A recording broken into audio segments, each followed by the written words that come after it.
तो कबीर साहब से प्रश्न पूछा गया है कि दुनिया में तुमने क्या देखा।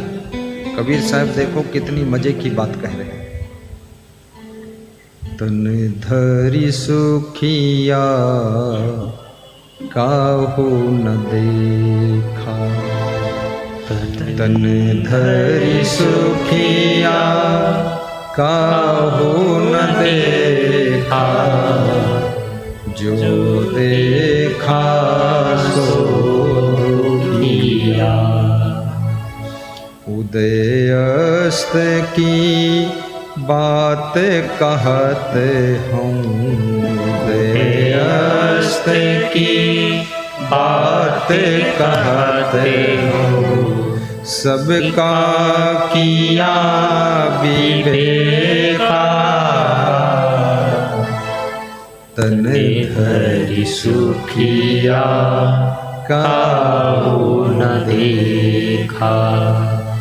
कोई शरीर से दुखी है, कोई मन से दुखी है, कोई परिवार से दुखी है, कोई पड़ोसी से दुखी है, कोई दामाद से दुखी है, कोई बेटी से दुखी है, कोई पत्नी से दुखी है, कोई पति से दुखी है, कोई सासू से दुखी है, कोई बहू से दुखी है, कोई बच्चों से दुखी है, कोई बाप से दुखी है, कोई अपने आप से दुखी है, कोई बहन से दुखी है, कोई जीजा से दुखी है, कोई जीजी से दुखी है, कोई बुआ से दुखी है, कोई बुआ और रुई फुई से दुखी है, कोई मौसा मौसी से दुखी है, कोई चोरों से दुखी है, कोई डॉक्टरों से दुखी है, और कोई मरीजों से दुखी है। डॉक्टर दवाई देता है, मरीज ठीक खाता नहीं है, ठीक होता नहीं है, मरीज कहता है इसकी दवा काम नहीं करती है और दवा नापदान में फेंक देता है। डॉक्टर भी दुखी है, सब दुनिया दुखी है। साधु भी दुखी हो जाता है जब बीमार हो जाता है, साधु भी दुखी है। अब ये दुख कैसे मिटेगा? किसी के लड़के फैशन बहुत कर रहे हैं तो दुख है, किसी के घर की लड़कियां बहुत फैशन करती वो भी दुख है, और किसी के लड़के व्यसन बहुत करते, कोई दारू पीता उसके कारण परिवार दुखी है, कोई आलसी पैदा होगा उसके कारण भी दुख है, कोई लड़के का विवाह नहीं हो रहा तो भी दुख है, और विवाह हो गया तो बहू ठीक ठाक नहीं आई वो दुख है, और बहू ठीक ठाक आ गई बहू के बच्चे नहीं पैदा हुए तो भी दुख है, और बच्चे पैदा हो गए तो लड़की ही लड़की पैदा हो गई तो बहुत दुख है, और लड़का पैदा ही नहीं हुआ तो भी दुख है, और लड़का पैदा हुआ, पोता पैदा हुआ, ऐसा पैदा हुआ, खतरनाक पैदा हुआ, बिल्कुल रावण कंस पैदा हुआ, ओट पटांगी काम करता है तो भी दुख है, और पोता पढ़ता नहीं तो दुख, और पढ़ता है तो अच्छे नंबर नहीं लाता तो दुख, अच्छे नंबर लाता है लेकिन कंपटीशन क्रॉस नहीं कर पाता तो दुख। सारा दुख दुख दुख दुख दुख। कितना दुख, जितना दुख उतना दुख। हम बताते इतना दुख, दुख को सुख में कैसे बदले, ये कला सीखना है आज। इनको बिठा लो, हमारे कमलपुर वालों को यहाँ बिठाओ, हमारे पूर्व आयोजकों का यही स्थान है।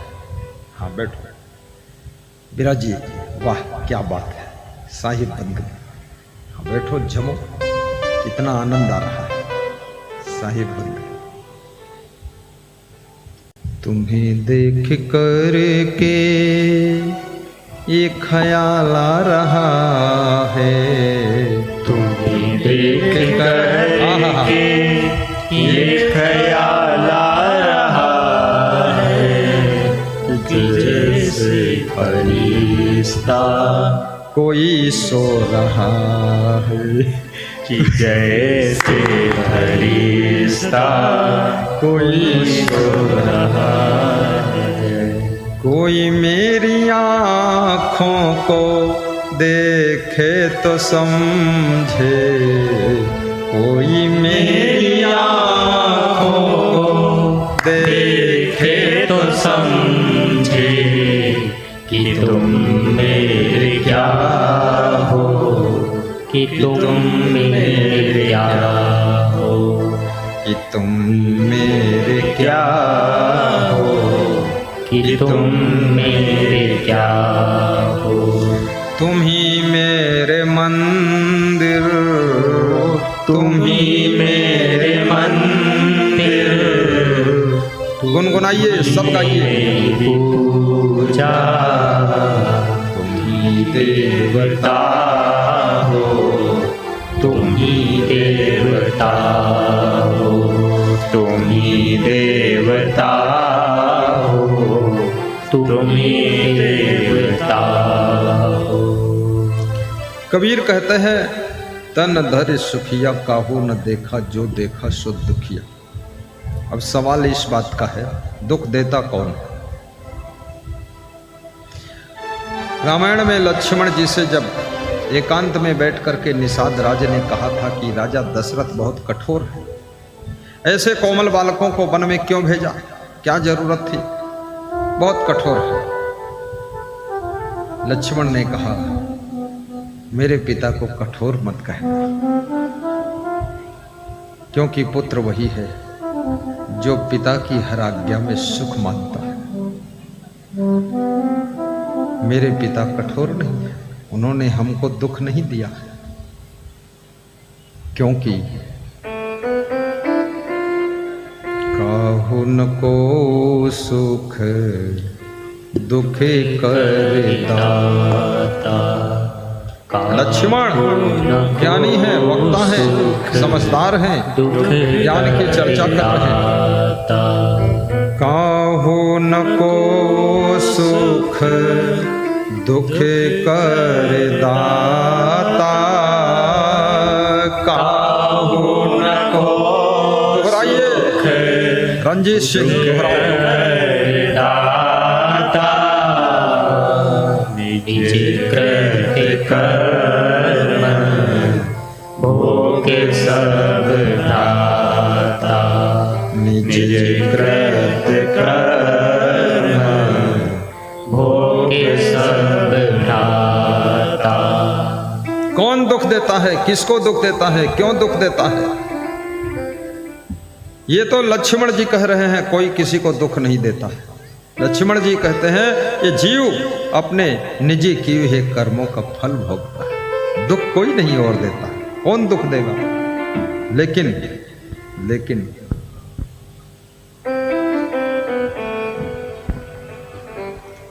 विचारकों ने ये भी कहा है कि 4 वेद 6 शास्त्र में बात मिली है दो,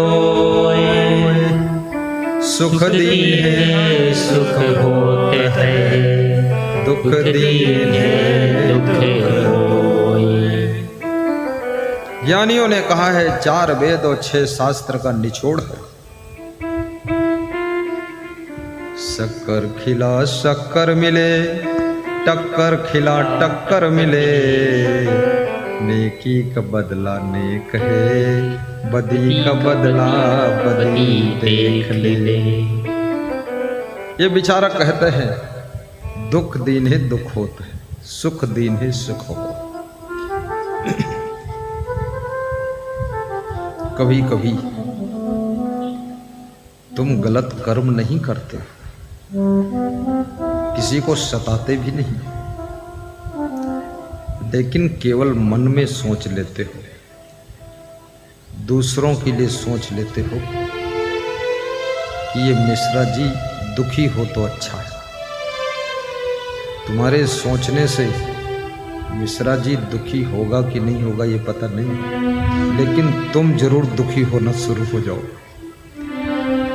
नास्त बुद्धि अयुक्तस्य नाचा अयुक्तस्य भावना नाचा अभाव यतः शांति अशांतस्य कोता सुखम शक्नोति है या सोढ़ुम प्राक शरीर विमोक्षणात् काम क्रोधोद्भवम वेगम सह युक्त स सुखी नर। दुखेश अनुद विगन मनः सुखेश विगत अस्पृहा वीतराग भय क्रोधा स्थित धीमन उच्चते। श्री कृष्ण कहते हैं अर्जुन, जिस मनुष्य के पास में यथा योग्य बुद्धि नहीं, बड़ी मार्मिक बात, जैसी बुद्धि जरूरत है वैसी नहीं, यथा योग्य बुद्धि नहीं, और जिसके पास में यथा योग्य भावना नहीं, किसके प्रति हमको कैसी भावना रहनी चाहिए। यानी कर्म का फल तो सब कहते मिलता है, लेकिन मैं ये भी कहता हूं तुम्हारी भावना का फल भी तुमको मिलता है, और भावना में कुछ खर्च नहीं होता। कर्म करने में तो मेहनत भी पड़ेगी, कुछ खर्च भी होगा, लेकिन जाकी रही भावना जैसी प्रभु मूरत देखी तिन तैसी।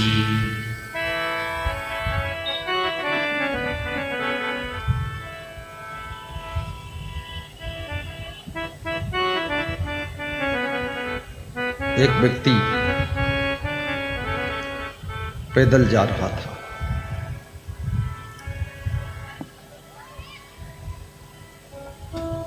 उसका मित्र मिला। उसने पूछा, आप कहाँ जा रहे हो? तो उसने बताया, मैं अपने परम मित्र को मिलने जा रहा हूं। अच्छा, कौन है परम मित्र तुम्हारा? अमुक गांव में अमुक नाम का व्यक्ति रहता, मेरा परम मित्र है।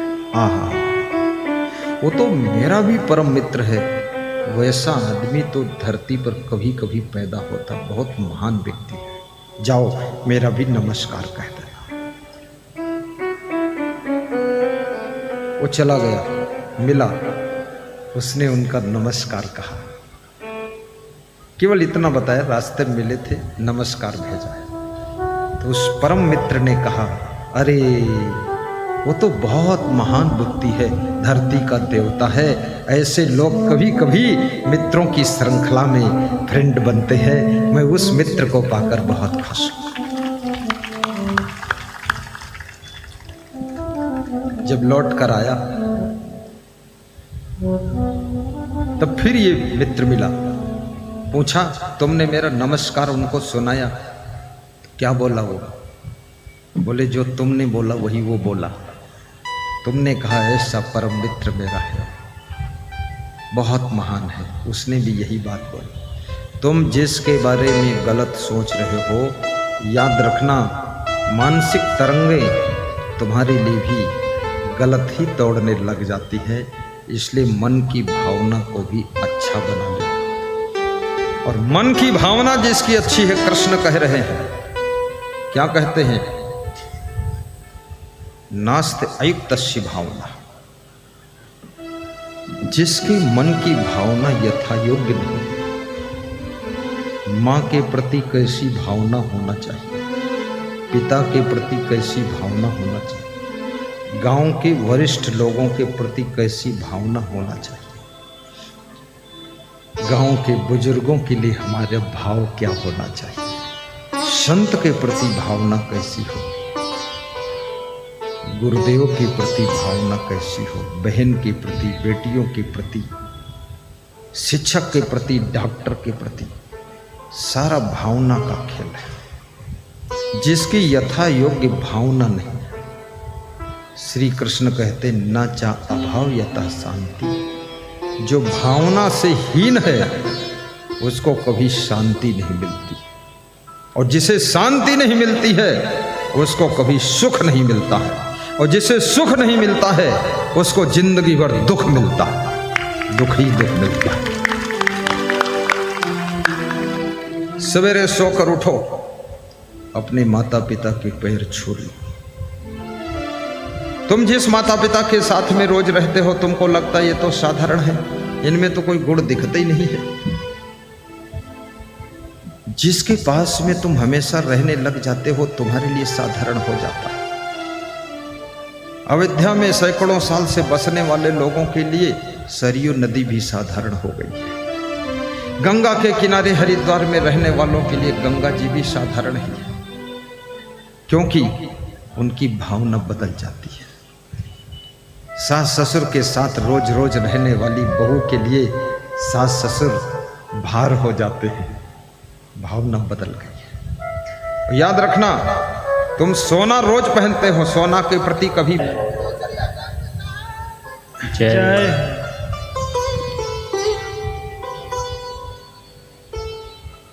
नास्त बुद्धि अयुक्तस्य न च अयुक्तस्य भावना न च अभाव यतः शांति अशांतस्य कुतः सुखम। श्री कृष्ण कहते हैं, सुख चाहते हो तो सबसे पहले अपनी बुद्धि को कंट्रोल करो और बुद्धि के अंदर विवेक जागृत करो। बुद्धि ऐसे है जैसे बुझा हुआ दीपक, और विवेक ऐसे है जैसे जलता हुआ दीपक। केवल बुद्धि आपके जीवन को शुद्धि नहीं दे सकती, लेकिन यदि बुद्धि के अंदर विवेक जागृत हो गया तो याद रखना, तुम्हारी बुद्धि फिर ऐसे हो गई जैसे जलता हुआ दीपक है। बुझा हुआ दीपक उजाला नहीं कर सकता है, जलता हुआ दीपक ही उजाला करता है। ऐसे केवल बुद्धि तुम्हारा कल्याण नहीं कर सकती है। सत्संग के माध्यम से बुद्धि की जब शुद्धि हो जाती है और बुद्धि में विवेक जागृत हो जाता है तो विवेक ही तुमको कल्याण का रास्ता बता देता है, सही रास्ता बता देता है। बोलिए सदगुरु भगवान की जय, पूज्य संगदेव की जय। ये दरभंगा है, आप जानते नहीं, आप दरभंगा के निवासी हैं। दरभंगा का नाच मशहूर था, दरभंगा की नाटक मशहूर थी। हमारे बचपन में लोग कहते थे दरभंगा की नाटक आ रही। कोई बोलता था दरभंगा का नाच यूपी तक होता था, इधर कलकत्ता तरफ भी यहाँ का नाच जाता था। अब तो नाच सब खत्म हो गया, अब घर ही में सब नाच लेते हैं तो नाचने वालों कौन बुलाए।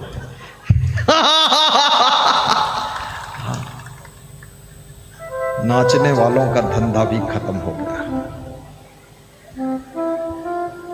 आज के 40 साल पहले क्या होता था, नाचने के लिए बाहर से पतुरिया बुलाई जाती थी, लोग बुलाए जाते थे, पैसा दिया जाता था। अब भोजन घर की महिलाएं बना लेती थी बारात में, घर की स्त्रियां। अब क्या होता है, घर की स्त्रियां नाच लेती हैं, नाचने वालों को बुलाना नहीं पड़ता है, और भोजन बनाने के लिए बाहर से बुलाना पड़ता है। हलवाई को उसको पैसा देना पड़ता है। धंधा बदल गया है। और मीरा कहती है नाचना ही है अगर तो भक्ति का नाच नाचो, प्रेम का नाच नाचो, सेवा का नाच नाचो, सत्संग का नृत्य करो, सभ्यता का नृत्य करो। और कबीर कहते हैं कि नाचना बुरा नहीं, लेकिन एक नाच और है, उसको नाच दो। कौन सा नाच है?